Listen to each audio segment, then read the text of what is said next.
Hi, this is Jay with Vintage Auto Garage. I'm here to talk about our new gear reduction high torque starters. So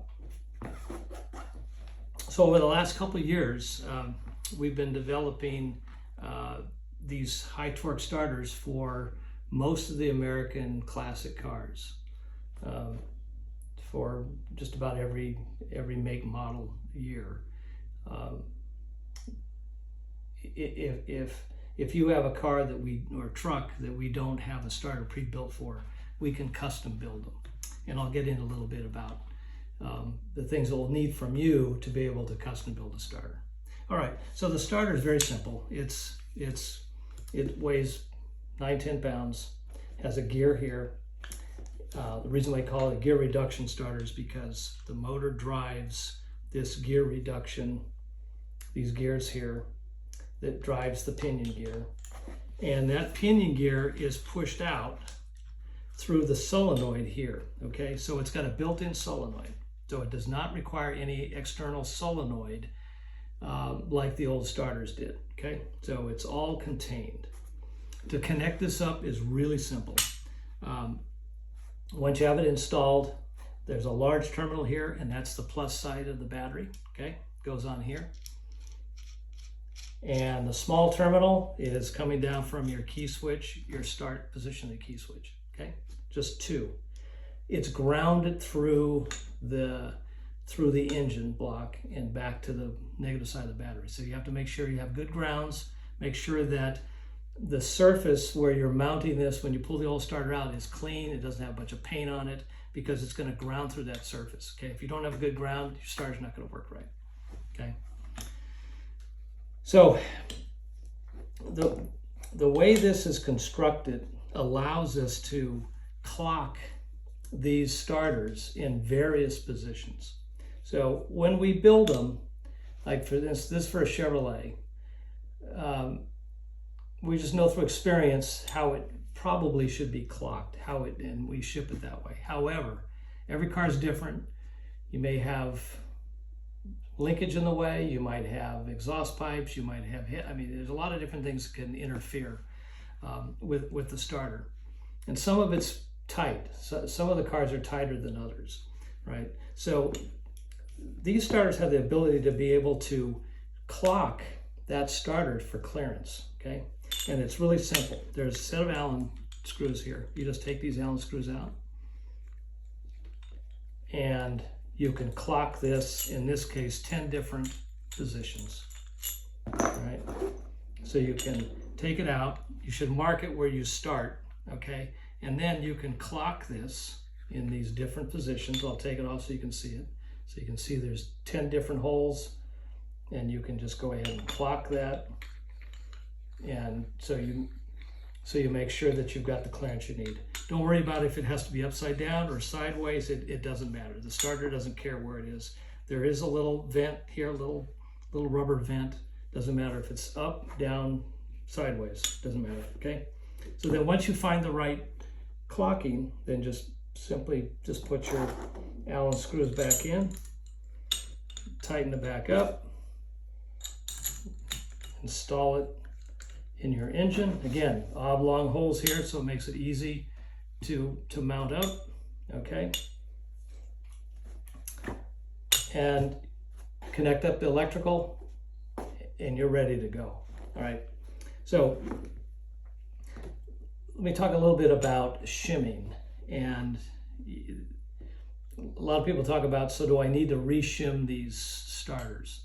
The answer is no. If it's a production starter that we're building for something that we know about, it's not a custom build, we'll put the right shims in it. And the shims, I'll put these back out again. The shims go behind this plate, okay? So this doesn't have any shims, okay? If there was a shim, the shim would be in here, and it would essentially move that starter in and out, okay, by a few thousandths of an inch, okay? And as that starter moves further away from the base plate, it moves the pinion gear further away from the ring gear, from the flywheel ring gear, okay? because the critical dimension on these is the distance between this gear and that flywheel. So this is the flywheel here in the teeth. You have to maintain a certain distance between here, okay? In the rest position. This is the rest position, right? If it was too close, well then this could drag on the flywheel, and sometimes you'll hear that dragging, okay? So if it was too close, then you'd have to shim it so it would push this pinion back, all right? But when you start the starter, to start the engine, this pinion comes out. So it protrudes out, okay? And then it engages into the flywheel like so, okay? So this is the flywheel, engages right here, okay? So then once the engine starts, it spins back in, and then you'd have the clearance from the flywheel, okay? So that's called the A dimension. The A dimension is essentially the distance between where the starter mounts on the bell housing to the flywheel ring gear. So if this was the flywheel ring gear here, okay, and this is where it mounts up to the bell housing. This is the dimension that we would need if we're custom building a starter. So we need to know what this dimension is, so we would know what starter to use, whether it's a long nose or short nose, and if we need to shim it or not, okay? So that's called the A dimension. It's really simple, and it's sometimes hard to explain on the phone to folks, but again, it's just measuring between the distance from where it mounts, the starter mounts, to the ring gears itself, to the gears, not to the flywheel, because there's a little bit of difference in distance, okay? So this starter will not work on foot pedal type cars. So if you have a key switch that you turn on and then you push a manual pedal on the floor to be able to activate the old starter, there's some modifications you really have to make to do that, okay? This won't just mount right in there and have some mechanical device that turns it on and off.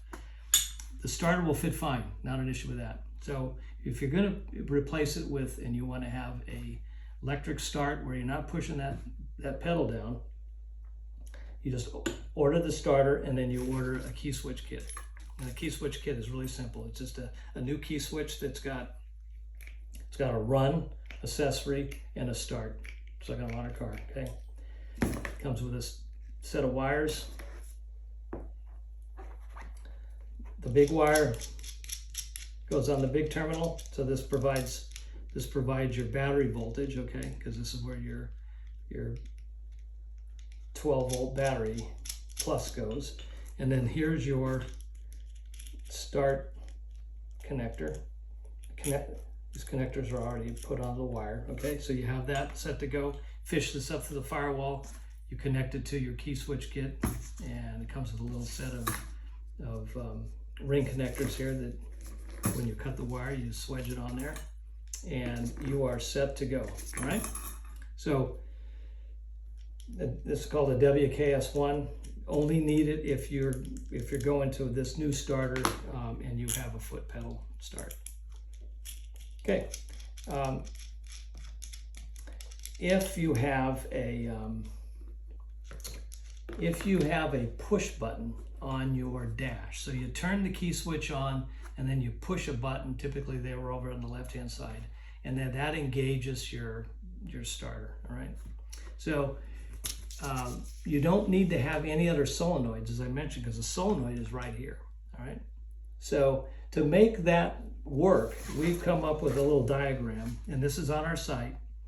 So now Ford used a button that went to ground, and everybody else used a button that actually delivered 12 volts. So Ford had to do it a little different, of course. So if this was a Ford starter, okay, and you want to use your push button on your dash, then there's a little relay, which interesting enough is essentially the same as a horn relay. just a little low voltage relay. And then your key switch kit connects to your battery, and when you push the button, it activates the relay, and then the relay will activate the starter, okay? If it's in any other car besides Ford, then when you push the button, it actually delivers 12 volts. Well, then it's just wired different. It's wired a little bit different than this, but it essentially does the same thing. So you push the button, activates the relay, and it starts the starter. So it's hopefully you can see this. I've got it posted on our site. I think we have it on the blog. You can go in there and take a look at it, okay? So use this if you're gonna use a start with a push button, okay?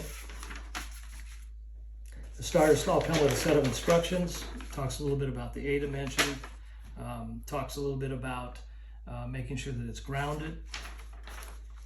And I think that is essentially it. We build these starters for just about every make, model, year, classic American car at least. And hopefully this video was of value, and you can reach us at www.vintageautogarage.com. Great. Thanks for listening and watching.